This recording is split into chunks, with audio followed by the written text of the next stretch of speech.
Welcome to Phoenix and Flame, my podcast about pushing through and transforming even when you feel like a pile of ash. I'm Dana Skaggs, a psychotherapist known as the Queen of Boundaries. If you are new to Phoenix and Flame, please subscribe so you will be notified of new episodes. Visit Dana Skaggs, DanaSkaggs.com for a free quiz to discover how boundaries are impacting your life. This podcast is not intended as psychotherapy. If you are in crisis, please call 911 or contact your local crisis hotline.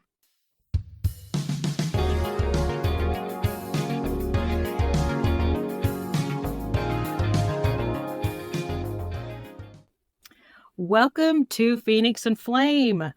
We have an awesome guest with us today. Her name is Ann Swanson. Now, Ann, and once you hear me describe this, you'll understand why I was drawn to Ann and why I wanted her on Phoenix and Flame. Ann has dealt with anxiety so extreme that she would pass out. She's dealt with chronic pain since her teen years and also with debilitating perfectionism. She says if she can meditate, anyone can meditate. And now she's helping busy people with busy minds meditate using science-backed practices that work. Ann Swanson, welcome to Phoenix and Flame. I'm so glad to be here to share my story. This is exciting. Now, your first book, Science of Yoga, has sold over 500,000 copies, and your second book was just released. So fill us in. There's so much to talk about here. Just start wherever you'd like, and we'll just kind of go. Yeah. My first book, Science of Yoga, it really dives into the research behind yoga, and it incorporates all aspects of yoga, like the physical poses, meditation, breathing practices, but everybody focuses on the physical. And like many people, I came to yoga for the physical too, so I get it.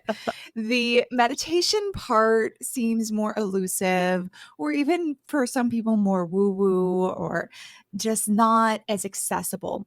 And so when I wrote my most recent book, Meditation for the Real World, I wanted to incorporate the science to show that it's not woo-woo, that there's a massive amount of neuroscience to support it, as well as research in many different areas showing that meditation helps every system of your body, and even on a cellular level. So I teamed with a Harvard researcher, Dr. Sarah Lazar, to write Meditation for the Real World, but it also includes step-by-step practices so that people including me, who are intimidated by meditation can get started. Oh my gosh, why don't we just start with some of the research behind it? Because we're going to weave around and get your whole story and your background and what motivated you to pursue this and the benefits that you received. But let's just go ahead and start, because I remember attending some continuing education workshops along the way throughout the years and was just mesmerized by the medical data. And I really want my listeners to understand, because to your point, I think a lot of people that don't know the background, the medical underpinnings of yoga, they do kind of woo woo. Oh, yoga, you do some yoga, get in a down dog or whatever. But they don't, there's so much that it can provide people. Just jump in and just kind of help educate us. Well, when we're speaking of yoga, we have, in addition to all the benefits of meditation, we have the benefits of physical exercise, which we cannot deny, right? So there's that physical component to it. But let's just focus on meditation, and that being present, being mindful, practicing meditation has profound effects. First, on your brain. That's one of the most talked about areas of research, because as we age, our brains literally get smaller. Like my 99-year-old grandpa, his brain is smaller now than it was when he was in his 30s. And it gets smaller in critical areas having to do with focus and memory, and working memory, planning things, finding words, those things that happen to us as we get older. Yeah. But the exact areas of the brain that tend to degrade with age as well as with depression, anxiety, trauma, those areas of the brain, meditation rebuilds connectivity and Mm. literally rebuilds the tissue in those areas, can be a protective mechanism. So we see that meditators in their 50s have similar brain structures to like non-meditators in their 20s, So it Wow. can be really beneficial for your brain, which helps with cognition, memory, mental health, which is a huge area of the research. Mental health being, Yeah. your resilience, your depression and anxiety lessens, your ability to sleep better. That's a huge area that meditation helps. And also, it helps every system of our body. So we get sick less often. We have better cardiovascular health by far, lower blood pressure, lower cholesterol through meditation and through yoga. Better heart rate variability, all metrics of that, the main metrics we look at for cardiovascular health, they're improved. And also, when we look at a cellular level, the cells improve their function. They act, in essence, younger also through these practices. So the exponential growth in research over the last few decades has really shown that meditation helps all aspects of your body and mind. Well, I say all aspects, I guess most aspects, all the critical aspects we care about, right? And it helps with your relationships, your satisfaction, your fulfillment in life. Oh my gosh. I mean, everything you've described, my question is, why aren't we all doing this regularly? It just doesn't make any sense not to. I know that just briefly, as a psychotherapist, I will have my patients, if they're, after I've taught them deep breathing and that type of thing, and I know we're not talking about deep breathing by itself, we're talking more about mindfulness and meditation, and we'll get into all of that. But just the That's breathing part of it. alone Yeah. is huge in terms of calming our heart rate down through our respiration. And Yes. so that we can, I say, if you're going someplace and you're anticipating something icky, you're anticipating something toxic, then before you even get out of your car, just stay in there and do some slow, deep breaths before you even open the car door. I said that, you Mhm. mentioned that earlier about how it just helps with that anxiety and the mental health aspect. Exactly. And, most of the time when people are waiting in line, waiting at the doctor's office in their car, maybe early to pick up their kids, waiting for their kids, what do? You scroll, you click your email, you start answering an email, you get into your text messages, right? On the cover of Meditation for the Real World, there's a woman in a subway and she has her feet grounded down. She's sitting tall. She has headphones on. Maybe she's listening to a guided meditation. Maybe she's listening to a song that's relaxing. Everyone around her hunched over their phones, even their computers, they are so distracted. And rather than scrolling while we wait, why don't we meditate while we wait? Why don't we do these breathing practices? Why don't we become a little more present? Check in with your five senses just for a minute. 1 minute counts. It makes an immediate effect. So, one of my favorite features of the book is the 1 minute meditations that are scattered throughout because those moments, like you described, that's when we need them most, is when we can fit them into our day, into those little moments before something, before you go on stage, before you press accept on a Zoom meeting, before you arrive at a stressful, Costco to go shopping, whatever it may be. That's awesome. Now, I know that I have some people that are resistant to sitting with their own thoughts and feelings. They Hmm. they just literally stay as kinetic as they can because they are afraid of their own thoughts and feelings that are going to be sitting Yeah. there waiting for them, that they don't want to think and they don't want to feel.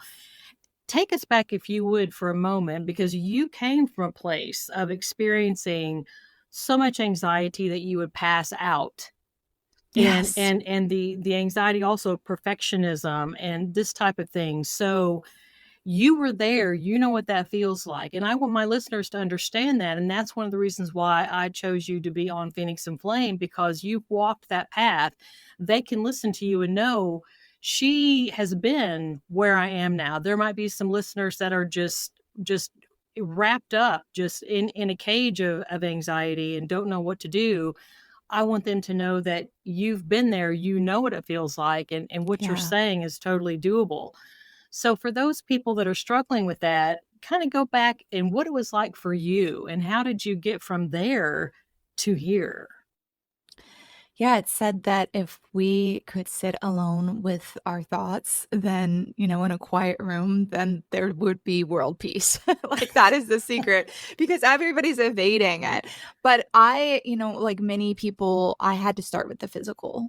And there's so many different ways to meditate that are physical, being, mindful in your movement, of exercising or yoga practice, tai chi, walking meditation. If you're one of those people that naturally paces, walking meditation might be great for you. I do this Oh, daily for when I'm feeling quite anxious. So there's a place for you to start that is physical. You don't have to sit still on the floor in perfect silence to meditate. Actually, you can be meditating while you're standing in line. It can be standing, it could be lying down in the like taking kind of a nap like meditation. There's meditations like that too. So just recognize that there's a variety of meditations. Now, for me, I dealt with really extreme anxiety and chronic pain, and those were very interrelated, and they're still lifelong. Like those things come up for me, but now I have the tools to deal with them, and they're not in the driver's seat anymore. They're in the back seat. I'm not letting them take over my life because I have learned to listen. Like you were saying, we try to ignore and push down, but guess what that pain is? It's your body telling you something. oh, Even the anxiety, that uneasiness, right? We don't want to sit alone with our feelings, you said. Feelings are both physically felt as well as emotionally felt, mhm. right? Our anxiety feels like churning in our stomach. It feels like tightness in our chest. It feels like pulling up in our shoulders or jaw, right? So when we aren't able to listen to it, it starts to yell at us. Mhm. And that's definitely what happened to me with my chronic pain is my body was yelling at me. And it's a multifaceted approach. Anxiety and chronic pain both are, meaning therapy, nutrition, exercise, but meditation has been a really critical part of that, for me to be able to really listen to my body while it's whispering rather than yelling so that, okay, I feel a pain flare coming, right? Pain and anxiety, they flare.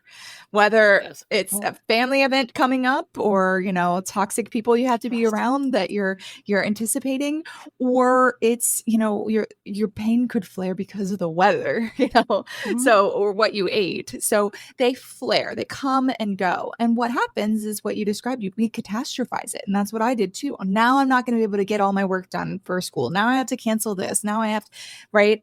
And so instead of going there, listen to the body through meditation. It's ironic because we don't want to listen to the body. But when you learn how to do so in a safe way, in a safe place, right? Oh, Um, then it can be really helpful because you're going to then, oh, you know what? I need to rest right now. I need to take a bath right now. I need to say no to that event. And part of being a perfectionism is people pleasing. I have a really great meditation for people pleasing, because a lot of times we're saying yes to too many things. If you want to go through something like that, we could definitely do that. girl, because you're talking to the queen of boundaries is who you're talking to. So yeah, I've talked to people all the time about, I actually have a course called the Freedom of No formula. Oh, And it's yes. just because of that. It's exactly what you're saying, because we don't sometimes set those boundaries and we are the people pleasing and that kind of thing and wanting to overextend. And then we start paying the price. So let me ask you this. I know I hear from a lot of people, and I'm sure you have as well, that really want to do the meditating, but they think they're going to have to sit in the quiet for huge amounts of time and 20 minutes. they Yeah. can't imagine doing that because they're going to get all fidgety and they just can't. And so for those individuals who might be listening saying, yeah, I hear everything that you're saying about meditating and I'm on board and I like it and I would like to try it, but I live in the real world and I can't sit down and stare for 20 minutes. Who can do that? Yes. For the listener who might have that mentality, and I have run into many people who've had that mentality, what do you say to them? Well, first of all, that's why I wrote meditation for the real world. This is not Yes. meditation for monks or advanced people, right? This is for the real world. So go to meditationfortherealworld.com, check out the book, and I have a free meditation challenge for your listeners to help them get started. So, what I would like to emphasize to those people, and I was one of you, is that there's a misconception about what meditation is.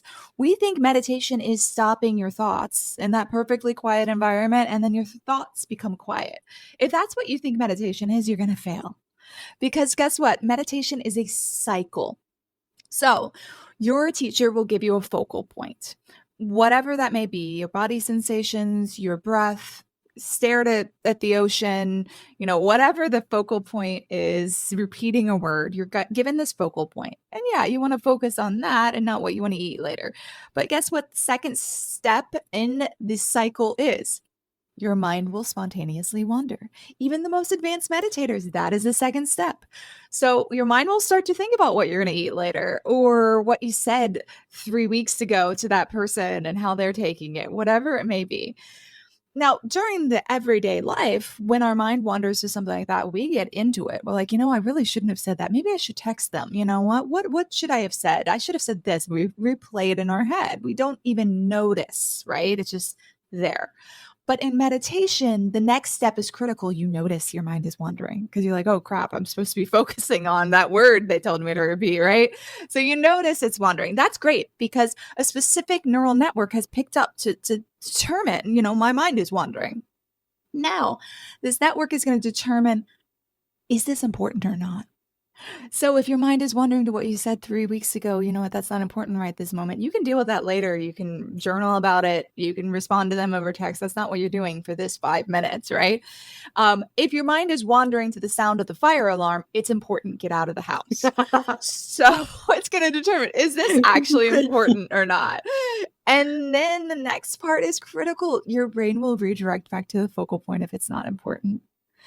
Now, that's a skill you learn. That's not something that's just natural. You are rewiring your brain. You're building neural connectivity and neural network activity specific to that skill. It's like reading, right? When we learn to read, we get better at it over time, and it opens up a whole new world of opportunities. And that's what meditation does. When you become more present, research shows that you're happier. There's a huge study published in the prestigious journal Science that determined when people are present and when their mind is wandering, when they're doing the dishes and they're thinking about something else, or when they're doing the dishes and they're, looking out the window and they're present, listening to a song, and they're just like in the moment, right? So they asked them, are you happy or not? And they found that it's not just correlation, but it's causation. When you are present, you are happy.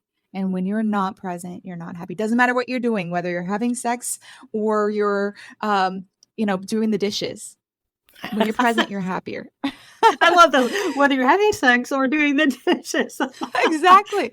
Those people, if they were present, they were happy. And if they were not, they intended to be not happy. So building this skill could be one of the most important skills you ever build. But it takes practice. It's just like reading. It's a skill you learn. And if you are struggling with it, you know what? Guess what? Your mind wanders. That's normal. This is boot camp for your focus. This is what you do. That's it. That is wonderful. And I love the fact that, let's just talk about the whole sex thing for a moment, because this is, we talk about it. We go there, this is a very transparent podcast. And let's just be perfectly honest. There are women that they're having sex and they're thinking about their grocery list. Okay. Let's just be honest. There's some kind of sexual activity where they're just like, okay, it's very routine. And they're like, okay, well, we're just going to do this thing now. But while they're in the middle of it, they're not present. Their mind is already thinking about what they're going to get when they go to the grocery store. And so bringing it back into really being present. And I like what you said earlier about the senses. Can you talk a little bit more about how we can use our 5 senses to anchor ourselves into the moment when we don't really know how to do it cognitively, but we can Yeah. maybe use our senses. Tell us more about that. Yeah, one really simple meditation you can do as a 1 minute meditation, right? You're anywhere, anytime, is zone in, check in to your five senses. Wherever you are, whether you're standing in line, whether you're, sitting formally at your desk and you turn around from your stressful email and look out the window for a minute to decompress. What you're going to do is notice, and notice as I'm speaking to, notice everything you see. Just be aware of your surroundings. Notice what you see. Notice what you hear. Hearing my voice, but also noises around you, layers of sound even far away. Take a deep breath. Notice what you smell. Notice if there's any tastes present. And then notice what you physically feel. Maybe you'll even readjust your posture, do a little movement, because your body is constantly speaking to you, right? It's telling you how to move or sit to feel better. So you might feel like doing a little stretch. And then you can get back to whatever you were doing with that new sense of presence. You'll bring that with you. You become more mindful and present in whatever you're doing. I super, super love that. That's such a good idea. There's there's a coping strategy called 5 4 3 2 1, Hmm. where and where you can use like 5 things you can see, 4 things you can hear, 3 things you can touch, 2 things you can smell, 1 thing you can taste. And actually, someone I know had gone through a really severe trauma, and someone that was extremely close to her had died, and she was having to go to the funeral and receive friends. And Mm. she thought she wasn't going to be able to do it. She thought she was just going to absolutely just break down in the middle of all of that. And it was a very bad experience that she had to go through.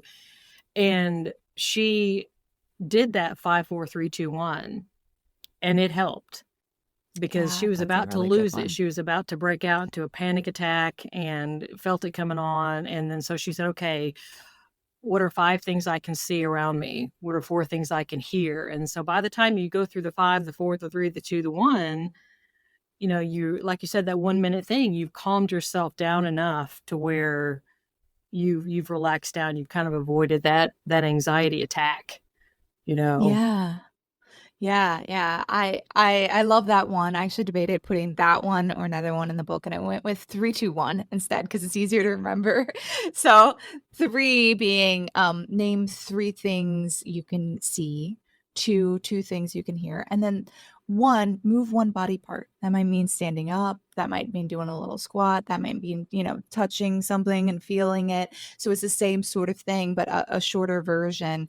Because I, as a therapist, I know the 5 4 3 2 1, but I notice people have a hard time remembering Remember? it. So 3 2 1 is another way you can do it if you need a quick check in. That's excellent, excellent. Because to your point, sometimes we're in a position where we don't really notice smell and taste unless you're really sucking on a mint or eating a meal or chewing gum.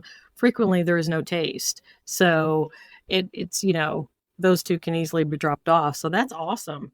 And I really like too the way you were talking about the thoughts earlier about, from what I heard you say, was basically it was sort of a coping strategy for avoiding ruminating, because those Mhm. ruminating thoughts tend to come in. And I was hearing you say that kind of like letting those go and just kind of focusing on the moment and differentiating what was important versus what's not important, and just kind of training Yes. ourselves. Is that what I heard you say? Yes, definitely, but also recognizing that mind wandering is normal, and even mind wandering to the negative, like you described, that is normal too, because our brains naturally have a negativity bias to keep us safe. There's Yeah. structures in our brain that are constantly scanning the environment for things to keep us safe. So, if you are one that tends to worry or ruminate or have these negative thoughts, first recognizing that that's completely natural and that your brain is just trying to keep you safe. But I right love that. now, this is the moment for you to, whether you're doing a 1 minute meditation or 5 minute meditation, to redirect. And each time your mind wanders, it's an opportunity to redirect back, right? It's like when we go to the gym. Some days it's super easy to get those reps in. Other days we have to drag ourselves out of bed. Yes. We don't want to go to the gym. And we kind of do it, maybe like not as our 100%, maybe we would get 50%. But on those days, aren't you like, wow, I'm so glad I went. I did so much better. So when you have those tough days where you have some real sticky thoughts, your thoughts are going on and on, you're having a hard time, you keep having to redirect every second. Guess what? You're getting a better workout. Those neural networks are building stronger and you're getting an even better workout those days. I love this. I love this. And I've got some questions to ask you, but I can't help myself because I'm wondering as I'm listening to you describe these things, I keep wondering what because I'm imagining people doing this and I'm imagining gratitude, especially Mm, being in the moment and experiencing that mindfulness and experiencing gratitude. Did you do any research or did that come up at all when you yes. were working with the Harvard professor and such? Yeah, there's a whole chapter on gratitude when dealing with these like life challenges and giving the secret away. I give the 3 secrets to happiness in that meditation challenge at meditationfortherealworld.com. And guess what? One of them is gratitude. There's an abundance of research on gratitude from the Greater Good Science Center is one of the areas that does a lot of research, and they've found that gratitude journaling, gratitude meditation, focusing on what you have is seems to be one of the keys to happiness and long life too. So I think that that's a key area is gratitude. When we notice that our thoughts are negative, the negative thoughts can be there too. The frustrations can be there too. But Mm. can you also at the same time hold what you're grateful for? Even a little thing, looking for glimmers in your day, right? We're always focused on our triggers, right? I feel like the whole society, what triggers you, all that, what's your pet peeve, what annoys you? And we're Yeah. always talking about that and searching for that, right? Because that negativity bias we have. But what if we do what I talk about in the book, and Deb Dana, a social worker, coined the term glimmers. We look throughout the day for things that give us light, things that bring brightness into our life.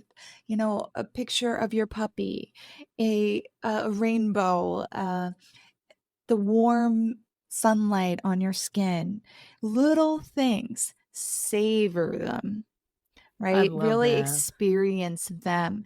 So it doesn't mean that the negative isn't there. You're not pushing that down. Those that can still be there, the worry can still be there, but can you bring to the forefront that gratitude and those glimmers and savor them? I love that so much. It reminds me sometimes when I'm taking a shower and I've got the suds, the body wash, it's all sudsy in my hand, and I'll take a moment and just kind of look at how the iridescence in each one Oh, of so the pretty. bubbles. That looks like a little rainbow in each bubble. Yes. And then if you pull it in and you smell it and whatever, I like lavender and those and strawberry and those type of scents, and just take a moment to smell it and see it. It just really creates such a balance, like you said, against the negative is going to be there, but sometimes we just need something else to balance that out. Now, and we're kind of wrapping up in time, but I have a question that I wanted to ask you. Yeah. Now, how have you come to thrive when you deal with your perfectionism? Because Mm. I've talked to quite a few people who've described their struggle with perfectionism, and it can be a bear. And given your Mhm. background and what you've gone through with your experience and your wisdom, what has been your journey? What have you experienced, and how have you come to thrive in that? Yeah, I'm giving away all the keys. Second key to happiness is compassion and connection, right? Sense of community. And part of that has to do with your relationship with yourself. So, one of the areas of research and meditation that has been really growing recently is compassion based meditation. There's one specific Buddhist technique called metta, and it's called loving kindness. Basically, we send positive vibes to other people, but you also send it to yourself. And you send it to yourself first. And for people that are perfectionists, that's the hardest one. Yes, Sending to a stranger or that's the problem. somebody else, that's fine. I can be compassionate and kind and people Mhm. pleasing to all of them. But the self is the hardest. So some Buddhist teachers will also put yourself at the end, after you've done the loving kindness and practice to other people, you'll then send it to yourself again after you've had that practice. And it's amazing what you feel. So I practice loving kindness for myself. I can do a like 30-second meditation right now where we do it. Would you like to? Yes, I would love Okay, to. I'll do a shortened version of it. So recognize that sending to yourself at first might be a little challenging, but we're going to come back to it. So imagine yourself at ease and repeat these words in your head. May I be safe. May I be healthy.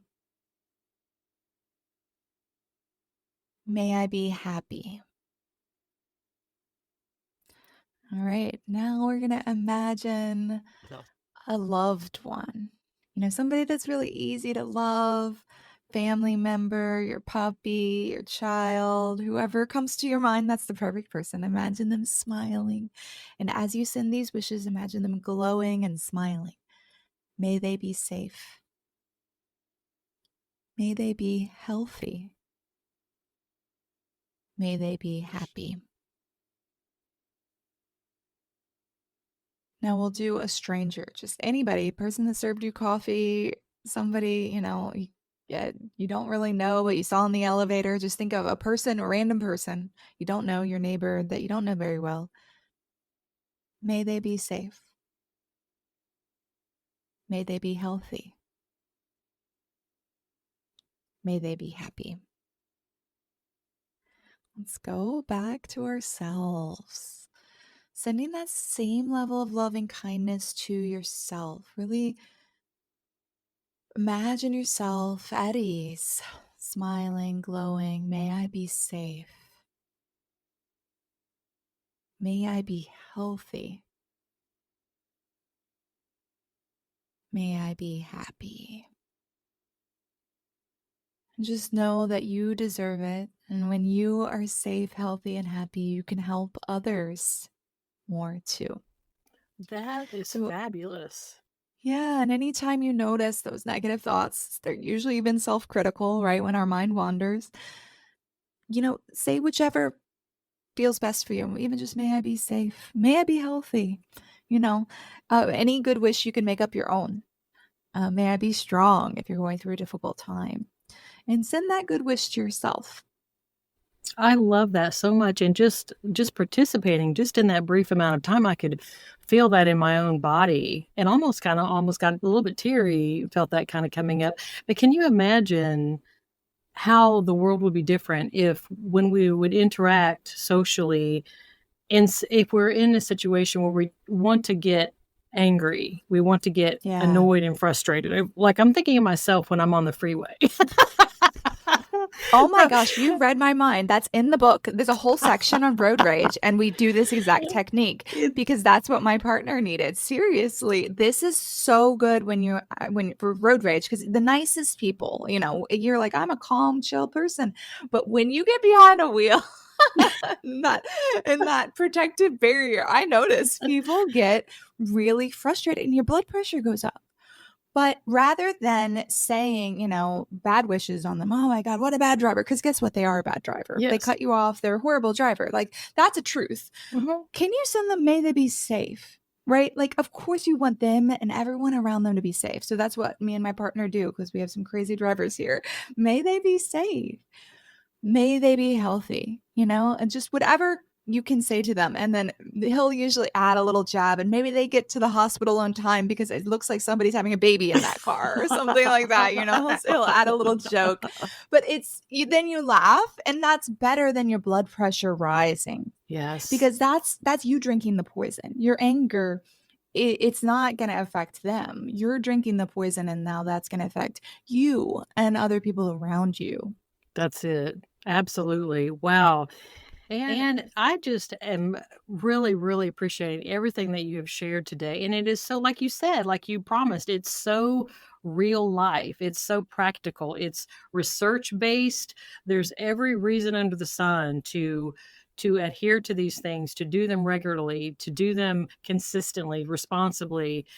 And we're going to experience so much from that. And the examples that you gave are how that we can really do these things in our every busy day. And that's kind of what your book has been about. So tell my listeners how to get access if they're like, oh my gosh, this is amazing. I want to get more access to Ann and her books and what she has to Yeah. offer. I want more of this. How can I find out more? What do they do? Where do they go? They go to meditationfortherealworld.com. I have the best challenge there. And not only do you get meditations, but I integrated music and nature sounds that have been engineered to optimize your brain waves for practice. If you have a hard time focusing, this can help you get into that neural network activity. So definitely go to meditationfortherealworld.com. And if you order the book and you want to share, you can tag me on Instagram at scienceof.yoga and I'll connect with you that way too. Awesome. Well, Ann, thank you. Thank you so much for the time and the energy that you have given to myself and my listeners today. We so appreciate it. I appreciate being here. Thank you. All right, guys, I know you have heard something today, multiple somethings today that you're thinking, this is amazing. I have a good friend, I have a coworker, I have a relative that they need to hear this. That's amazing. We want to grow our Phoenix and Flame community. So copy and paste the link of our podcast, send it through text, send it through email, take it up and put it on your favorite social media platforms. Get the word out so more and more people can find out what Ann Swanson is wanting to tell you and teach you. Is just amazing. The world will be a much better place, I think, if we did these practices on a regular basis. I hope you guys have had a wonderful day. I hope the rest of your day goes fantastically. I'm Dana on Phoenix and Flame.